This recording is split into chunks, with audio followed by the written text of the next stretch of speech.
खोकर पाने का मजा ही कुछ और है। खोकर पाने का मजा ही कुछ और है, रोकर मुस्कुराने का मजा ही कुछ और है, और हार तो जिंदगी का हिस्सा है मेरे बच्चों, हार कर जीतने का मजा ही कुछ और है। तो मैं अरविंद कुमार आप सभी का आपके अपने YouTube चैनल टीम लक्ष्य में बहुत बहुत स्वागत करता हूं। आइए हम जो प्रयास है हमारा, टारगेट अभी जो है पेट को लेकर सवालों पर है, तो पेट को लेकर कुछ सवालों पर चर्चा की जाएगी। कौन कौन से सवाल किस तरीके से हैं उसके विषय में बात किया जाएगा। एक एक क्वेश्चन पर आपके लिए 10-5 सेकंड का जो समय रहेगा उसमें आप अपना टिक कीजिए। टिक करने के बाद मुझे बताएं कमेंट करके कि आपके कितने सवाल सही गए, ठीक है ना। तो चलें आइए देखते हैं हम कि कौन कौन से सवाल हैं और किस तरीके से आप उन्हें फेस करेंगे, ठीक है ना। कौन कौन से क्वेश्चन हैं और किस तरीके से उनको किया जाएगा। देखिए पहला सवाल हमारा है, पहला सवाल है संविदा शब्द के लिए उचित वाक्यांश क्या होगा। अच्छा, बहुत बार पढ़ा हुआ शब्द होगा, निश्चित रूप से आपका ये बहुत बार पढ़ा हुआ वाक्यांश होगा कि संविदा शब्द के लिए उचित वाक्यांश क्या होगा। कह रहा है सभी देशों से संबंध रखने वाला, ठीक है, मांस युक्त भोजन, शर्तों के साथ काम करने का समझौता और छोटे विचारों वाला, ठीक है ना। तो फटाक से टिक करें आप। और निश्चित रूप से आपको पता है कि संविदा जो होता है, संविदा जो होता है नियम और शर्तों पर होने वाला एक प्रकार का समझौता है। एक प्रकार का क्या है, समझौता है। तो निश्चित रूप से संविदा के लिए जो यहां पर वाक्यांश हो जाएगा वो शर्तों के साथ काम करने का समझौता, उसी को हम किस नाम से जानेंगे, संविदा के नाम से। चलिए आगे बढ़ लेते हैं, अगला सवाल देखते हैं। हमारा अगला सवाल क्या है, ठीक है। अगला सवाल है निम्नलिखित में से कौन सा विकल्प सुमेलित नहीं है। निम्नलिखित में से कौन सा विकल्प सुमेलित नहीं है, देख लें फटाफट। जो ज्यादा बड़ा ना हो, हाँ इसमें थोड़ी सी गड़बड़ी है, उसको जरा सा सुधार कर लेंगे आप। बड़ी की मात्रा नहीं है यहाँ पर, छोटी की मात्रा है, ठीक है। नाति दीर्घ, जहां किसी प्रकार की बाधा ना हो। देखिए निषिद्ध शब्द नहीं है, ठीक है ना। यहाँ पर शब्द है आपका निर्बाध शब्द है, ध्यान रखेंगे, ठीक है। और जहां किसी प्रकार का संकट ना हो, इसके लिए शब्द है निरापद। जिसकी कोई समानता ना हो, ठीक है ना, या जिसकी कोई तुलना ना हो, उसके लिए एक शब्द दिया है अनुपयोगी। तो फटाक से अपना उत्तर लगाएं कि कौन सा सुमेलित नहीं है, मतलब कौन सा यहाँ गलत लिखा गया है। अब देख लें इसमें, जो ज्यादा बड़ा ना हो, अगर इसका विच्छेद हम निकाल डालेंगे तो ना आएगा, धन अति आएगा, धन क्या आएगा, दीर्घ आएगा। तो अति का मतलब अधिक, दीर्घ का मतलब बड़ा, यानी अधिक बड़ा, ज्यादा बड़ा, ना का मतलब नहीं। जो ज्यादा बड़ा नहीं है तो उसके लिए क्या शब्द हो जाएगा, नाति दीर्घ। जहां किसी प्रकार की बाधा ना हो, देखिए उसके लिए शब्द लिखा है निर्बाध। अलग अलग करेंगे तो निरुपसर्ग निकलेगा और बाध निकल जाएगा। बाध का आशय किससे है, बाधा से है, ठीक है ना। और नकारात्मक के लिए लगता है, यानी ना के लिए। तो निर्बाध का मतलब है कि जहां किसी प्रकार की बाधा ना हो, जहां किसी प्रकार की बाधा ना हो, नहीं, जहां किसी प्रकार की कोई बाधा ना हो, ठीक है ना, उसके लिए क्या शब्द आएगा, निर्बाध। जहां किसी प्रकार का संकट ना हो, देखिए यहां पर अगर निकालेंगे तो क्या निकलेगा, निर प्लस आपद। आपद का अर्थ क्या आ जाएगा, आपदा। क्या आ जाएगा भैया, आपदा आ जाएगा। आपदा का मतलब क्या हो जाता है, संकट हो जाता है, ठीक है ना, संकट हो जाता। तो जहां किसी प्रकार का कोई संकट ना हो, निर का अर्थ नहीं के लिए लग गया, और आपद मतलब संकट, किसी प्रकार का संकट ना हो, तो शब्द क्या बन जाएगा, निरापद बन जाएगा, ठीक है। जहां जिसकी कोई समानता ना हो, उसके लिए अनुपयोगी शब्द दिया है। तो निश्चित रूप से ये गलत है। जिसका कोई उपयोग ना हो उसे हम क्या कहेंगे, अनुपयोगी कहेंगे, ठीक है ना। तो हमारा कौन सा ऑप्शन सही हो जाएगा, डी वाला, ठीक है। लगाए होंगे आप लोग। चलिए आगे बढ़ लेते हैं, ठीक है ना, आगे बढ़ लेते हैं और अगला सवाल देखते हैं अपना कि अगला सवाल हमारा क्या है, ठीक। कह रहा है दांत काटी रोटी होना। दांत काटी रोटी होना, मुहावरे का क्या पूछा है, अर्थ पूछा है। अक्सर सुनते होंगे कि उन दोनों की दांत काटी रोटी है। दांत काटी रोटी का मतलब होता है घनिष्ठता, ठीक है ना। तो यहां देखिए घनिष्ठता से संबंधित कोई ऑप्शन आया है, कह रहा है एक दूर की वस्तु का अच्छा न होना। ये एक दूर की वस्तु नहीं, दूर की वस्तु, दूर की वस्तु वस्तु नहीं वस्तु होएगा, ठीक है ना, ध्यान रखेंगे, वस्तु शुद्ध वर्तनी। दूर की वस्तु का अच्छा होना, ठीक। और क्या, दोस्ती में अत्यंत घनिष्ठता होना, बहुत खास होना, कुछ गड़बड़ होना। ये क्या आ जाएगा यहां, दोस्ती में ये इतना भाग जो है मुख्य रूप से इसका शुद्ध अर्थ देता है, वो दोस्ती में हो चाहे जिसमें हो। दांत काटी रोटी का मतलब अत्यंत घनिष्ठता, तो ठीक है, दोस्ती में अत्यंत घनिष्ठता, दांत काटी रोटी, दोस्ती में अत्यंत घनिष्ठता, तो हमारा ये वाला ऑप्शन क्या हो जाएगा, सही हो जाएगा। बहुत खास होना मतलब दाहिना हाथ होना, कहते नहीं वो मेरे दाहिने हाथ हैं, दाहिने हाथ हैं मतलब बहुत खास हैं। और कह रहा है कि कुछ गड़बड़ होना, दाल में करिया होना, है ना, दाल में कुछ काला होना, ठीक है ना। और दूर की वस्तु का अच्छा होना, एक कहते नहीं आपके यहाँ दूर के ढोल सुहावने होते हैं, तो यहां पर कौन सा जवाब आपका सही हो जाएगा, दोस्ती में अत्यंत घनिष्ठता होना। चलिए आगे बढ़ लेते हैं, आगे देखते हैं अगला सवाल हमारा क्या है, ठीक है। अगला सवाल देखते हैं। हाँ, जल में रहकर मगर से बैर, लोकोक्ति का अर्थ क्या है। जल में रहकर मगर से बैर, लोकोक्ति का अर्थ क्या है। यानी कि आश्रयदाता से दुश्मनी अच्छी नहीं, जहां रह रहे हैं अगर उसी से बैर करेंगे तो हमारी सेहत के लिए ठीक ठाक नहीं है। तो निश्चित रूप से कौन सा जवाब सही हो जाएगा, ए वाला, आश्रयदाता से दुश्मनी अच्छी नहीं। किसी के गुणों की पहचान देखने से होती है, जंगल में मोर नाचा किसने देखा। अयोग्य व्यक्ति द्वारा अस्तरीय वस्तु का उपयोग, वस्तु नहीं है भाई, वस्तु है, ध्यान रखिएगा इसका, ये कंप्यूटर महोदय ने कुछ मिस्टेक कर दी है यहाँ पर, ठीक है ना। तो अयोग्य व्यक्ति द्वारा अस्तरीय वस्तु का उपयोग, छछुंदर के सिर पर चमेली का तेल, शक्तिशाली की सदैव विषय नहीं विजय होती है, शक्तिशाली की सदैव विजय होती है, ठीक है ना, विषय नहीं विजय रहेगा, शक्तिशाली की सदैव विजय होती है। तो इस तरीके से ऑप्शन है आपका। फिलहाल जो सवाल पूछा है कि जल में रहकर मगर से बैर, इसके लिए का मतलब है आश्रयदाता से दुश्मनी अच्छी नहीं होती है, ठीक है ना। आश्रयदाता से दुश्मनी अच्छी नहीं होती, या जिस जगह रह रहे हैं वहां के अधिष्ठित व्यक्ति से दुश्मनी ठीक नहीं है ना। आगे आ जाएं, अगले सवाल की तरफ बढ़ लेते हैं हम लोग। अगला सवाल हमारा है, निम्नलिखित में से कौन सा स्त्रीलिंग नहीं है। अच्छा देखिए यहाँ कहा है स्त्रीलिंग नहीं है। स्त्रीलिंग नहीं है का मतलब क्या है भैया, स्त्रीलिंग नहीं है का मतलब फिर वो है क्या, स्त्रीलिंग नहीं है का मतलब क्या है, वो पुल्लिंग होगा। स्त्रीलिंग नहीं है का मतलब क्या है, वो पुल्लिंग है।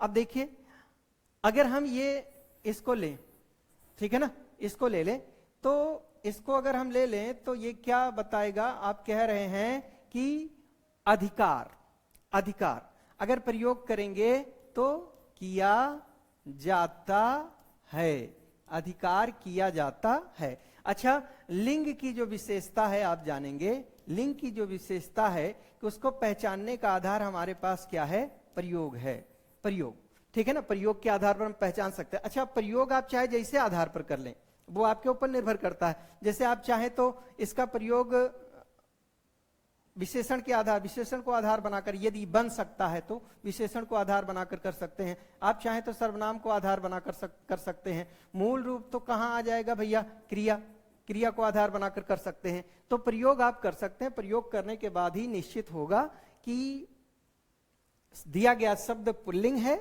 या स्त्रीलिंग है। अच्छा देखो, आवाज आती है, बतिया रहे हैं तो आवाज आती है। इज्जत लुट गई, इज्जत लुट गई, कैसा, स्त्रीलिंग में प्रयोग हो रहा है कि नहीं हो रहा, आती है, ठीक है ना। अब आती है तो लड़की के लिए ही प्रयोग किया जाता है, इसका मतलब स्त्रीलिंग में, तो ये स्त्रीलिंग प्रयोग है। उन्नति होती है, प्रयोग कैसा है, स्त्रीलिंग है, प्रयोग कैसा है, स्त्रीलिंग है। तो ये तीन ऑप्शन जो हैं ये क्या बता रहे हैं अपने आप को, स्त्रीलिंग। एक बता रहा है क्या, पुल्लिंग। सवाल भी आपका वही है कि कौन सा स्त्रीलिंग नहीं है, नहीं है मतलब पुल्लिंग है, तो अधिकार शब्द क्या है, यहाँ पुल्लिंग है। ठीक है ना, समझ रहे होंगे। चलें आगे आ जाएं, अगले सवाल पर बढ़ लेते हैं हम। और अगला सवाल हमारे पास है, अगला देखिए, अगला सवाल गद्यांश का है। ठीक है ना, गद्यांश का है, और गद्यांश पर हम लोग थोड़ा सा इसको पढ़ लें, एक बार देख लें, तो उसके बाद जो है हम बात कर सकते हैं कि इसमें क्या प्रश्न पूछा गया, उसका जवाब कर पाएंगे कि नहीं कर पाएंगे, जो भी चीजें हैं। कह रहा है कि निम्नलिखित गद्यांश को पढ़कर निम्न प्रश्नों के उत्तर दीजिए। थोड़ा सा ये पैराग्राफ चेंज होना था भाई, ध्यान देंगे आप लोग। यहां से आपका है, सीवी रमन भारत के प्रसिद्ध वैज्ञानिक थे। वे बचपन से ही शरीर से दुबले पतले थे, बचपन से ही की नहीं थे, शरीर से दुबले पतले थे, किंतु बुद्धि के धनी थे। अस्वस्थता के कारण वे विदेश ना जा सके, अस्वस्थता के कारण वे विदेश ना जा सके। पर उन्होंने नहीं भाई, बहुत मिस्टेक करी है कंप्यूटर महोदय ने। उन्होंने अपनी प्रतिभा से साबित कर दिया कि यदि प्रतिभा हो तो विदेश जाकर पढ़ने की आवश्यकता नहीं है। इन्होंने कोलकाता,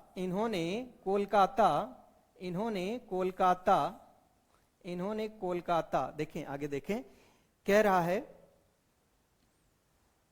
इन्होंने कोलकाता के साइंस,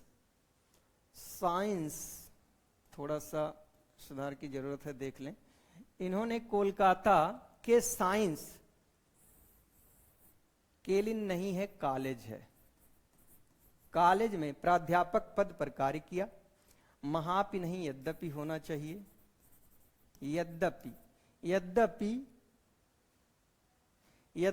इसके लिए, नहीं, यद्यपि इसके लिए विदेशी प्रमाण पत्र आवश्यक था, पर इनकी योग्यता पर मुग्ध होकर उपकुलपति ने इन्हें छूट दे दी। इन्होंने लिखा है, आगे दिया है आपका, इन्होंने नए नए प्रयोग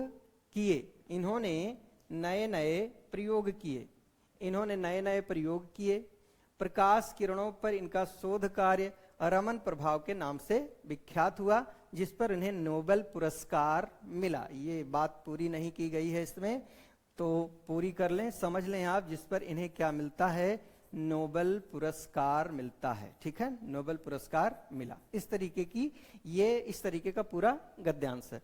मुझे लगता है कि गद्यांश बहुत सरल है, आपके समझ में बिल्कुल दिमाग में आ गया होगा कि गद्यांश में क्या क्या बात कही गई है। सवाल देख लेते हैं कि क्या सवाल इन्होंने पूछ रखे हैं। ठीक है ना, उस पर थोड़ी सी चर्चा हो जाए अपनी।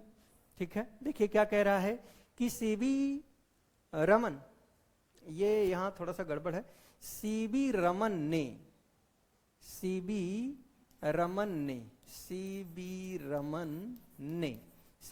ने कोलकाता के साइंस कॉलेज में कौन सा पद ग्रहण किया।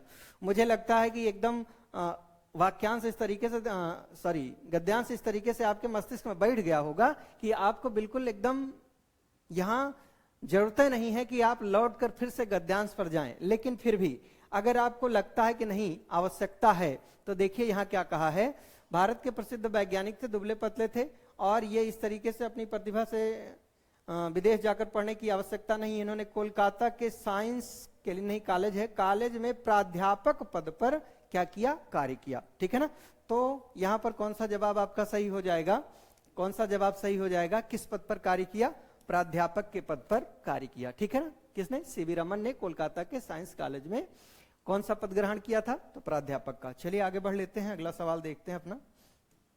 अगला सवाल हमारा क्या है, कह रहा है बुद्धि के धनी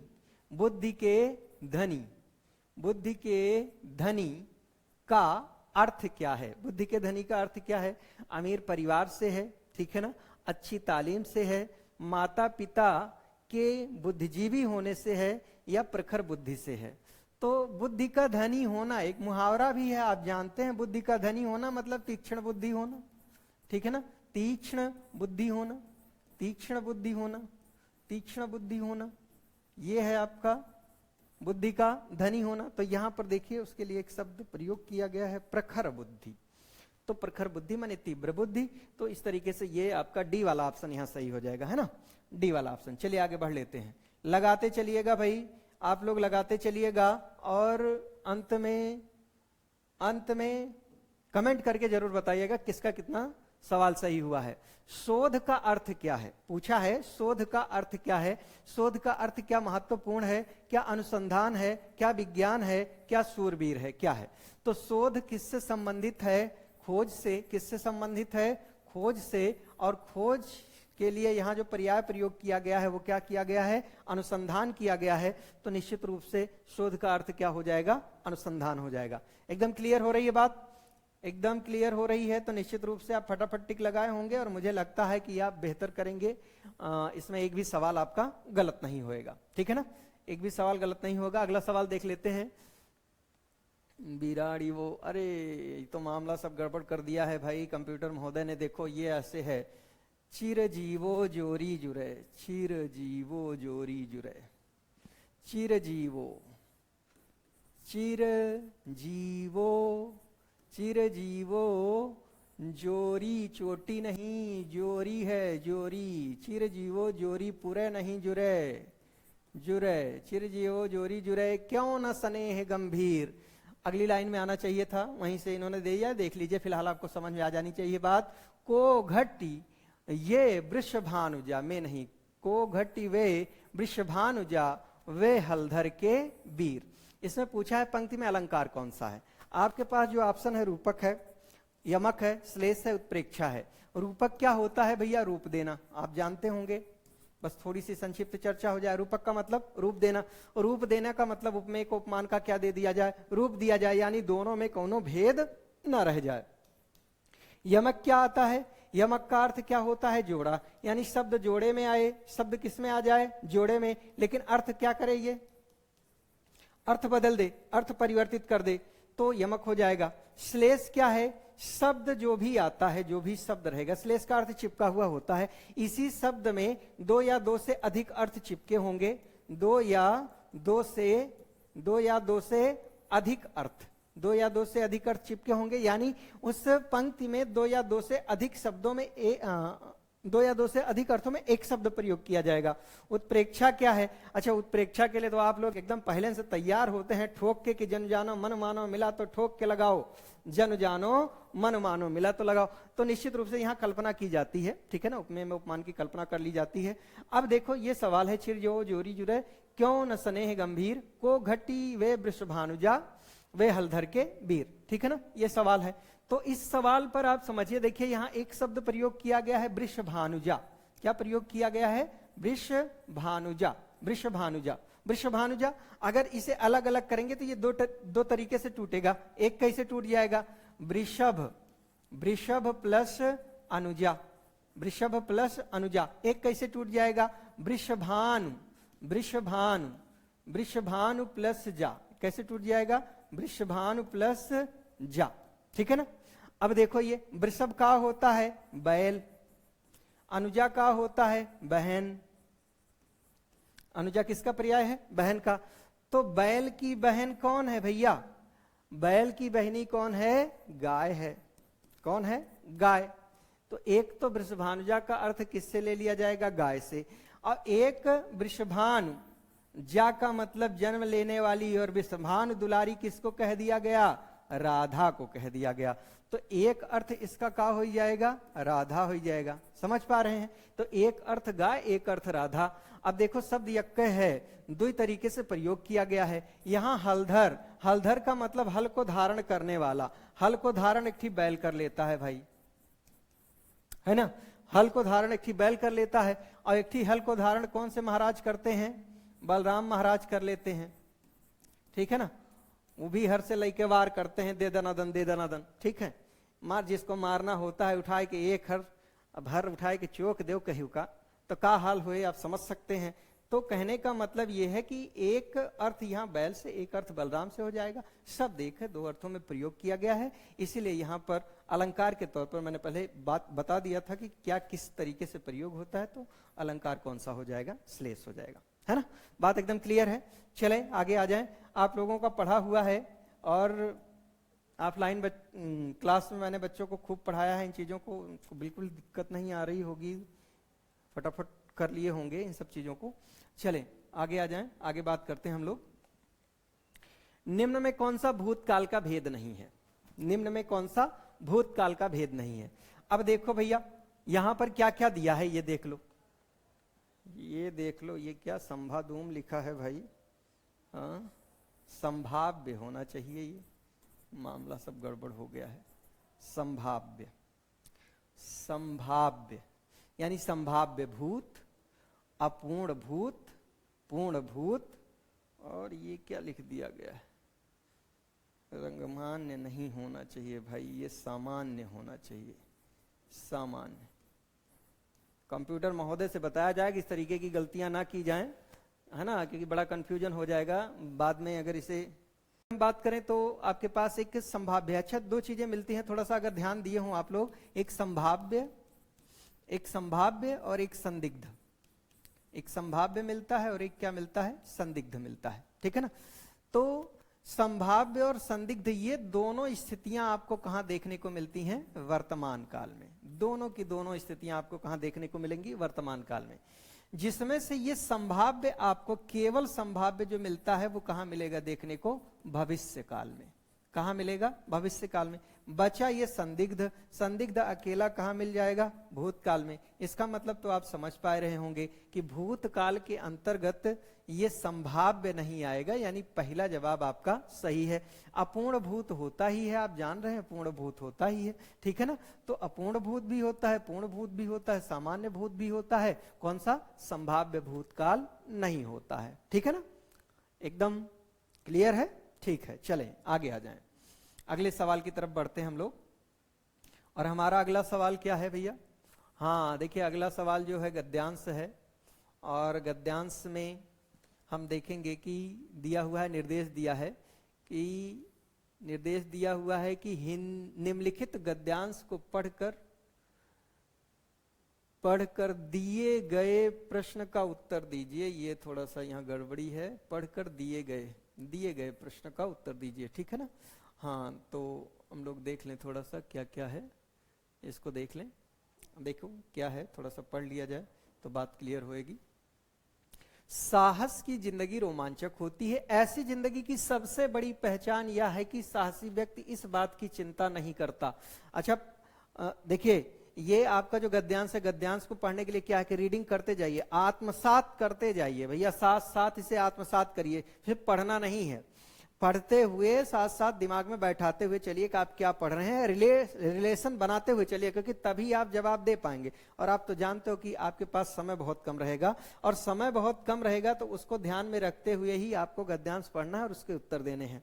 हिंदी का बचा हुआ समय आप गणित और रीजनिंग में लगाएंगे तो निश्चित रूप से यहाँ जितना ही ज्यादा समय बचा लें उतना ही आपके लिए बेहतर रहेगा। तो चलें हम लोग इसको पढ़ेंगे, पढ़ते हुए आत्मसात भी करते चलेंगे। सामान्य गद्यांश है और आसानी से आप अपने आत्मसात कर सकते हैं। धीरे धीरे क्रम के बाद हम एक एक थोड़ा सा कठिन लेंगे गद्यांश, उसको देखा जाएगा। अभी देखें, कह रहा है कि साहस की जिंदगी रोमांचक होती है। ऐसी जिंदगी की सबसे बड़ी पहचान यह है कि साहसी व्यक्ति इस बात की चिंता नहीं करता कि तमाशा देखने वाले लोग उसके बारे में क्या सोचते हैं। बहुत अच्छी बात है, बिल्कुल। जनमत की अपेक्षा नहीं, यहां पर शब्द चलेगा उपेक्षा, ठीक है ना, उपेक्षा। जनमत की उपेक्षा करके जीने वाला व्यक्ति दुनिया की असली ताकत होता है। हम हरदम अगर दूसरों का चेहरा देखते रहेंगे तो हम अपनी असली ताकत का कभी प्रयोग नहीं कर पाएंगे। और कह रहा है, और दुनिया को नई राह भी वही दिखाता है। आस पड़ोस को देखकर चलना साधारण जीव का काम है। लोगों को देखकर चलना, लोगों को देखकर अपना काम करना, ये सामान्य जीवन का काम है, विशिष्ट जीवन का काम नहीं है। जो लोग कुछ बड़ा करते हैं वो दूसरों को देखकर कभी भी अपना काम नहीं करते, ठीक है ना। हाँ तो आगे इसमें देख लें, आगे क्या है उस पर भी बात कर ली जाए। आगे का भाग इसमें दिया हुआ है, आगे का भाग दिया हुआ है, क्या कह रहा है? नई राह भी वही दिखाता है। आस पड़ोस को देखकर चलने वाला साधारण जीव का काम है, चलना साधारण जीव का काम है। क्रांति मां परिवर्तन करने वाले लोग अपने उद्देश्य की तुलना ना तो अपने पड़ोसी के उद्देश्य से करते हैं और ना अपनी चाल को ही पड़ोसी की चाल से मिलाते हैं। देखिए कुछ कटा है इसमें भाई, कह रहा है कि क्रांतिकारी होना चाहिए यहाँ पर, ठीक है। यहाँ पर क्या होना चाहिए, क्रांतिकारी परिवर्तन। क्रांतिकारी परिवर्तन करने वाले लोग अपने उद्देश्य की तुलना न तो अपने पड़ोसी के उद्देश्य से करते हैं और न अपनी चाल को ही पड़ोसी के चाल के अनुसार ढालते हैं। इसमें थोड़ा सा कटा हुआ है तो इसका देखेंगे। और भाई कंप्यूटर महोदय देखिएगा कि इस बार जो है इस तरीके की गलतियां ना होने पाए, ठीक है, इसका आप ध्यान रखेंगे भाई। हाँ ठीक है, आ जाए तो हम इस पर बनने वाले सवाल देख लेते हैं। इस पर बनने वाले सवालों पर थोड़ा सा ध्यान दे लिया जाता है कि क्या है वो, ठीक है ना, क्या चीज है, इस पर थोड़ा सा हम लोग ध्यान दे लेते हैं। साहस की बिंदगी नहीं जिंदगी, साहस की जिंदगी, साहस की जिंदगी रोमांचक होती है, वाक्य में भावना नहीं है, वाक्य है, वाक्य। वाक्य में कौन से कारक का प्रयोग हुआ है, ठीक है ना। तो निश्चित रूप से आप लोग समझ पा रहे होंगे कि साहस की जिंदगी रोमांचक होती है। इसमें क्या पूछा है आपसे, कारक पूछा है। अब कारक का अगर आपको पता हो तो निश्चित रूप से आपका जवाब निकलेगा। जैसे मान लीजिए आपके पास कारक कितने हिंदी में, 8। कौन कौन से हैं, कर्ता, कर्म, करण, संप्रदान, अपादान, संबंध,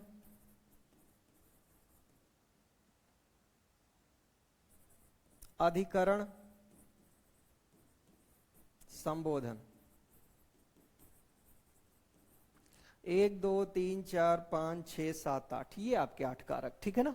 अब कर्ता का तो आप जानते हैं क्या है, परसर्ग ने। कर्म का जानते हैं को, करण का जानते हैं से, साधन माध्यम के अर्थ में लगता है, ये भी आपको पता है। संप्रदान का के लिए, को का प्रयोग भी होता है लेकिन के लिए के अर्थ में ही होता है, ये भी बात आपको पता होगी। अपादान से बिखराव या अलगाव के अर्थ में प्रयोग किया जाता है। संबंध क्या होता है आपका, का, की, के, रारी, रे, नानी, ने, इस तरीके से होता है। अधिकरण क्या होता है, में, पे, पर, में, पे, पर, ठीक है ना। संबोधन क्या होता है, हे, ओ, अरे इत्यादि, ठीक है ना।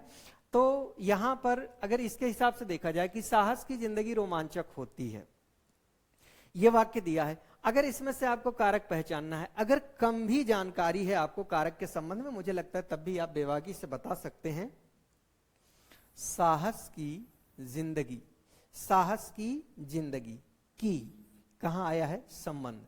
कारक कौन सा हो जाएगा, संबंध कारक। संप्रदान के लिए के अर्थ में आता है, ठीक है ना। ये कति कारक नहीं, कर्ता कारक होता है। अपादान कारक तो आप समझ गए होंगे कि इसमें कौन सा जवाब सही हो जाएगा आपका, संबंध कारक, ठीक है ना। चलें आगे देख लेते हैं अगला सवाल हमारा क्या है, ठीक है ना। अगला सवाल हमारा क्या है ये देख लेते हैं। तो अगला सवाल है हमारा इस तरीके से कुछ, क्या है, दुनिया को नई राह दिखाता है, दुनिया को नई राह दिखाता है। वाक्य में काल की पहचान कीजिए, काल की पहचान की भी नहीं, कीजिए, कीजिए, काल की पहचान कीजिए कि क्या, कौन सा काल है। इसमें ऑप्शन दिया है आपका सामान्य भविष्य, अपूर्ण भूतकाल, सामान्य वर्तमान काल, पूर्ण वर्तमान काल, ठीक है ना, ये दिया हुआ है आपका। तो आपको देखिए कह रहा है कि दुनिया को नई राह दिखाता है। ताती ते, पहली बात, ता है, ती है, ते है, ठीक है ना। किसका रूप है ये, आपको वैसे ही पता चल रहा होगा, वर्तमान काल का। पहली बात तो ये वर्तमान काल का रूप है। वर्तमान काल में ये किस रूप में कहा जा रहा है, तो बिल्कुल सामान्य रूप में कहा जा रहा है। किस रूप में कहा जा रहा है, सामान्य रूप में। तो वर्तमान काल का कौन सा रूप हो जाएगा, ये दुनिया को नई राह दिखाता है, सामान्य वर्तमान काल। ऑप्शन कोई है, बिल्कुल है, सी वाला ऑप्शन, सामान्य वर्तमान काल। अच्छा, पूर्ण वर्तमान काल क्या होता है, आपको हमने बताया था कि पूर्ण वर्तमान इज इक्वल टू आसन्न भूतकाल। आसन्न भूतकाल, दोनों बातें एक हैं, इसीलिए कभी कभी आप देखते होंगे आपकी परीक्षा में दोनों ऑप्शन में रख देता है, एक ही ब्रैकेट में रख देता है ना। तो ये दोनों एक ही तरीके की बात है। तो जैसे मान लीजिए कहा गया कि दुनिया को नई राह दिखाई है, दुनिया को नई राह दिखाई है अगर कर दे, दुनिया को नई राह दिखाई है अगर कर दे, तो ये किस में आ जाएगा, पूर्ण वर्तमान में आ जाएगा। अच्छा, अपूर्ण भूतकाल क्या है, एक तो एकदम अपूर्ण है। अपूर्ण का मतलब रहा, रही, रहे, आप तो जानते ही हैं। रहा रही रहे, इस तरीके से लगता है। तो अपूर्ण भूतकाल रहा था रही थी रहे थे, इस तरीके से हो जाएगा। सामान्य भविष्य काल में जाते ही है कि जैसे वह घर जाएगा, खाएगा, पिएगा, धोएगा, नहाएगा वगैरह वगैरह आ जाता है। तो चलिए आगे बढ़ लेते हैं, हम बात करते हैं अगले सवाल पर कि अगला सवाल क्या है, ठीक है ना। अगला सवाल हमारा क्या है, इस पर बात करते हैं। देखिए अगला क्वेश्चन देखिए, परिवर्तन करने वाले लोगों की क्या खासियत होती है। ऑप्शन दिया है, वे अपने उद्देश्य नहीं है, उद्देश्य है, उद्देश्य नहीं है भैया, उद्देश्य, उद्देश्य, वे अपने उद्देश्य की तरफ बिना हिचकिचाहट के चलते हैं, वे कभी पीछे नहीं देखते, वे दुनियादारी से दूर रखते हैं अपने आप को, वे अपने काम से काम रखते हैं, ठीक है ना। अब देखो ये जो सवाल है ये आपके ठीक ठीक गद्यांश, अभी तक की जो स्थिति थी कि उसमें सवाल गद्यांश का जरूर था, लेकिन सवाल इस तरीके से पूछा कि गद्यांश देखने की जरूरत नहीं थी। इसके लिए तो देखना पड़ेगा आपको गद्यांश, ठीक है ना, इसके लिए आपको गद्यांश देखना पड़ेगा। तो देख लें हम लोग, इसके लिए गद्यांश थोड़ा सा देख लें, क्या है गद्यांश में। देखिए सवाल क्या है कि परिवर्तन करने वाले लोगों की क्या खासियत होती है, ठीक है ना। जो परिवर्तन करने वाले लोग हैं, जो परिवर्तन करते हैं, देखो क्या कह रहा है यहां पर, देखो क्या कह रहा है कि साहसी व्यक्ति इस बात की चिंता नहीं करता कि तमाशा देखने वाले लोग उसके बारे में क्या सोचते हैं। जनमत की उपेक्षा करके जीने वाला व्यक्ति दुनिया की असली ताकत होता है, जो किसी को ध्यान नहीं देता, सिर्फ अपने लक्ष्य को देखता है और दुनिया को नई राह भी वही दिखाता है। इसका मतलब जो अपने लक्ष्य पर केंद्रित होगा, जिसका जो उद्देश्य होगा वो करने के लिए अगर वो प्रेरित है, तो उसी बात को इस गद्यांश में लिया गया है। तो आ जाए, सवाल क्या पूछ रहा है, आप देखिए, कह रहा है दुनिया को नई राह दिखाता है, और इसी का आपको क्या मांगा है, जवाब मांगा है। दुनिया की नई राह दिखाता है, इसमें तो भाई आपसे पूछा है कि काल क्या है, ये सवाल आपका ये रहा, ये सवाल है। कह रहा है कि परिवर्तन करने वाले लोगों की क्या खासियत, क्या विशेषता क्या है। वे कभी पीछे नहीं देखते, वे दुनियादारी से दूर रखते हैं, ये तो एकदम नहीं हो जाएगा, इसको तो एकदम घोर गलत में कर दीजिए। वे अपने काम से काम रखते हैं, इसको भी अलग कर दीजिए। वे कभी पीछे नहीं देखते। वास्तविकता तो है कि परिवर्तन करने वाले लोग पीछे मुड़कर नहीं देखते, लेकिन चूंकि इसमें एक बात दी है जो सीधा सीधा आपके गद्यांश से आई है कि वे अपने उद्देश्य की तरफ, उद्देश्य नहीं है, उद्देश्य है, इसका ध्यान रखेंगे, वे अपने उद्देश्य की तरफ बिना हिचकिचाहट के चलते हैं, मतलब दूसरों पर ध्यान नहीं देते कि लोग उनके विषय में क्या सोच रहे हैं या कोई उनके विषय में क्या सोच रहा है, इस पर ध्यान नहीं देते। तो हमारा कौन सा जवाब सही हो जाएगा, ए वाला, ठीक है ना। चलें आगे आ जाते हैं हम लोग और अगला सवाल देखते हैं क्या है हमारा अगला सवाल। कह रहा है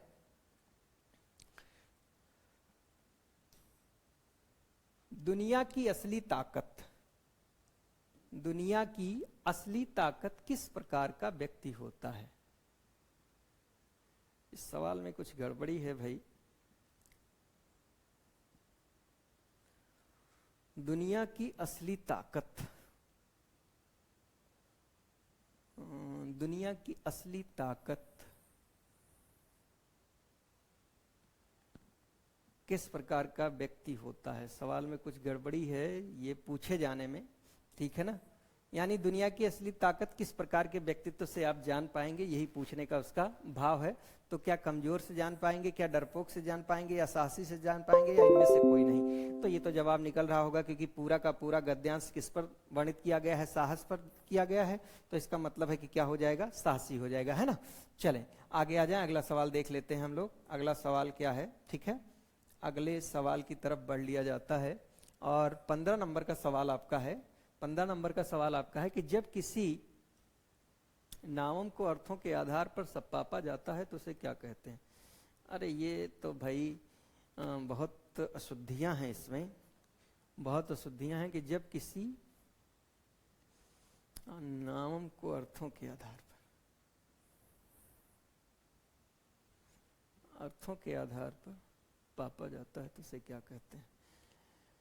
जब किसी अलंकार को, ऐसे समझ लें, जब किसी अलंकार को अर्थों के आधार पर व्याख्यायित किया जाए या बताया जाए तो उसे हम किस रूप में जानते हैं। तो शब्द अगर माध्यम होता है तो हम क्या कहते हैं कि वो शब्दालंकार है। भाई अलंकृत कर रहा है तो शब्दालंकार।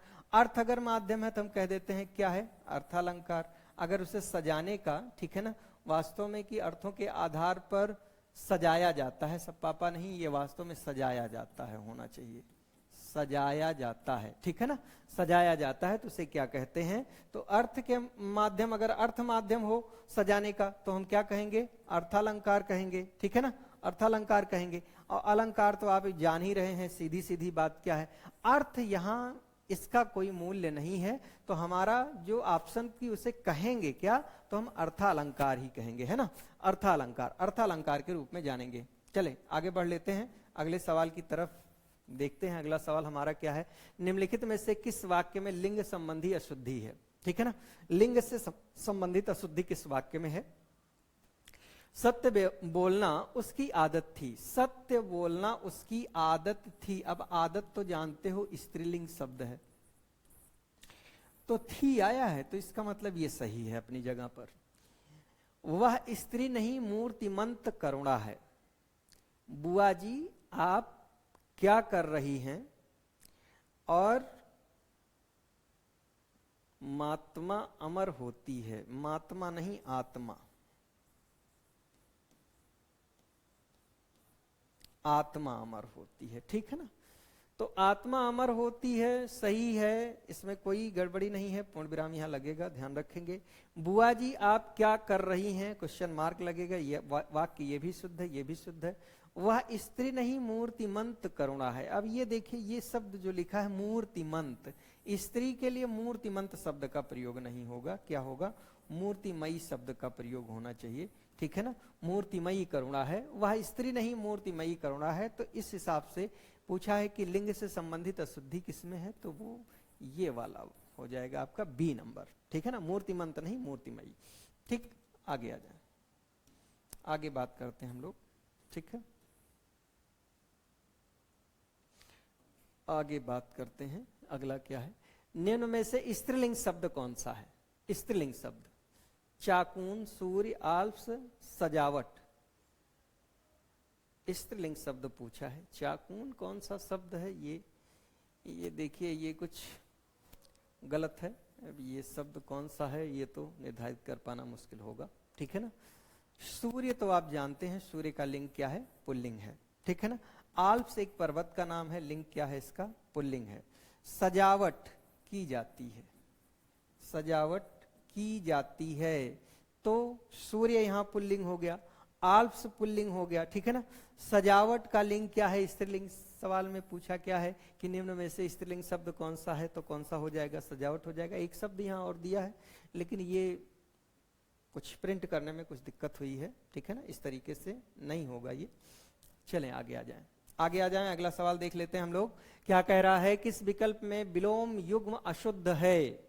हर्ष का वेदना दिया है, अनुकूल का प्रतिकूल दिया है।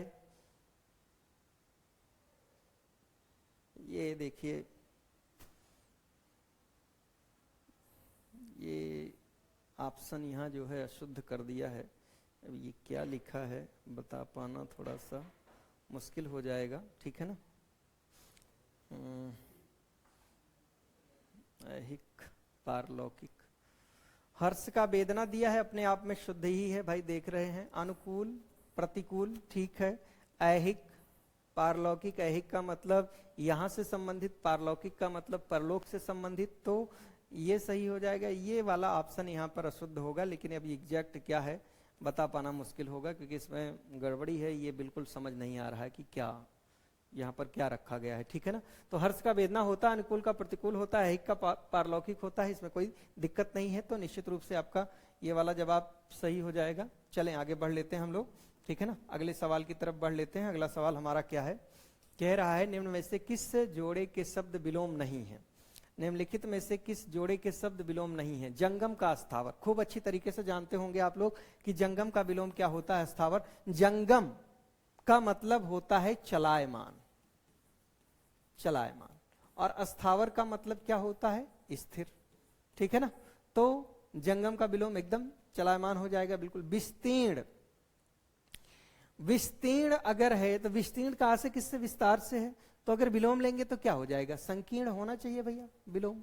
विस्तीर्ण का विलोम क्या होगा, संकीर्ण हो जाएगा। इसका मतलब ये वाला जो है क्या है, अशुद्ध दिख रहा है। उन्मूलन का रोपण होता ही है। तेजस्वी का निस्तेज नहीं, निस्तेज, निस्तेज, ठीक है। तेजस्वी का क्या हो जाएगा, निस्तेज हो जाएगा।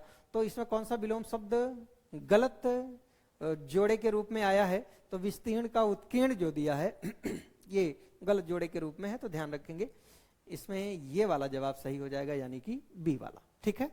चले आगे आ जाएं, आगे बढ़ लेते हैं हम लोग। अगला सवाल हमारे पास क्या है, और ये होएगा इसका अंतिम सवाल, ठीक है ना। अंतिम सवाल, हम लोग अपने अंतिम सवाल की तरफ बढ़ते हैं। अंतिम क्वेश्चन हमारा क्या है वो देख लिया जाए, ठीक है। निम्न में से शुद्ध वाक्य का चयन कीजिए। निम्न में से शुद्ध वाक्य का चयन कीजिए। शुद्ध वाक्य का चयन करना है, जरा फटाफट देख के बता दो, ठीक है ना। इसमें देखिए ये थोड़ा सा गलत ही लिख दिया गया है, एकदम इतना अशुद्ध लिख दिया गया है कि समझ में नहीं आएगा कि क्या है। इस समय 4 बजा है। इस समय 4 बजा है। इस समय 4 बजा है, ठीक है ना। ये वाक्य है आपका, और कह रहा कि नरेश और महिमा स्कूल गई, ठीक है ना। तो ये वाक्य क्या शुद्ध है, बिल्कुल ये सब तरीके के वाक्य आपको पढ़ाए गए हैं, इसमें कौनों प्रकार की आपको दुविधा नहीं होनी चाहिए। नरेश और महिमा स्कूल गई तो नहीं होगा, ठीक है ना। गई तो नहीं होगा, क्या होगा, गए। अगर यही हो जाता कि नरेश या महिमा या हो जाता, तो फिर अंतिम कर्ता के अनुसार क्रिया प्रयोग कर ली जाती, लेकिन और का प्रयोग है, इसलिए क्रिया पुल्लिंग और बहुवचन में ही आएगी। ये आपको पता है, तो इसका मतलब है कि ये क्या है, अशुद्ध है। वह किताब पद नहीं पढ़, वह किताब पढ़ करके जाएगा। तो पढ़ करके नहीं होता है, आप तो जानते हैं कि पूर्वकालिक क्रिया करते हैं प्रयोग, तो क्या हो जाता है, पढ़कर, ठीक है ना। तो वह किताब पढ़कर जाएगा, ये भी अशुद्ध हो जाएगा। उनका एक एक शब्द अमूल्य था इस समय हाँ, उनका नहीं भाई, ये हो जाएगा उनके एक एक शब्द अमूल्य थे, है ना। उनके एक एक शब्द अमूल्य थे। उनका एक एक शब्द अमूल्य था, इस समय 4 बजा है। नहीं, देखिए उनका एक एक शब्द अमूल्य था, ये अपने आप में सही है। इस समय 4 बजे हैं, ठीक है ना। तो यहां पर कौन सा ऑप्शन आपका सही हो जाएगा, डी वाला। चले, तो इस तरीके से ये आपकी श्रृंखला रही, और ये कितना समझ आ रहा है आपको, निश्चित रूप से हमें सूचित करते रहेंगे, बताते रहेंगे, और आगे की क्लास में और बेहतर सवाल लेकर आने का प्रयास किया जाएगा। जो अशुद्धियाँ थी प्रिंट करने में, उन अशुद्धियों को दूर करने का प्रयास किया जाएगा। आप लोग लगातार इसी तरीके से बने रहें हम लोगों के साथ, और थोड़ा सा वीडियो को और लोगों के साथ शेयर करें, ज़्यादा से ज़्यादा लोगों को जानकारी देने का काम करें। आप सभी को बहुत बहुत धन्यवाद। जय हिंद।